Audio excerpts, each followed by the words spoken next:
বন্ধুরা, অগ্রহায়ণ মাসে তো আম গাছে বোল এসেছিল। তো এখন তো গাছে আম হয়েছে, অসময়ের আম।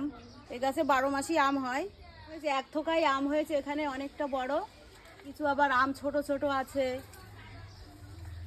এই দেখো, এই যে এখানেও এই যে আমে তো এখনো সিজন সেভাবে শুরু হয়নি।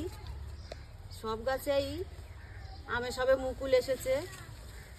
তো আমার এই গাছটায় তো 12 মাস আম হয়, সারাক্ষণ গাছে আম থাকে। তো আমগুলো আজকে পেড়ে নেওয়া হবে। এটা পুরো পুরো ডাল। হ্যাঁ, পুরো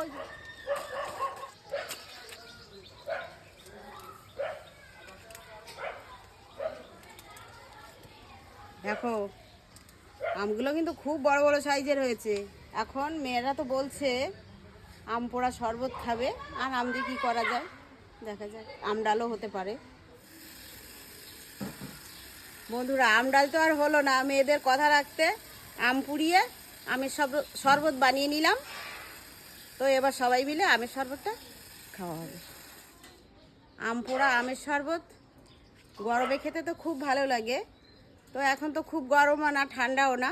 তো এখন আমাদের কাছে আম হয়েছে, পুড়িয়ে আম পোড়া আমের শরবত বানিয়ে নিলাম।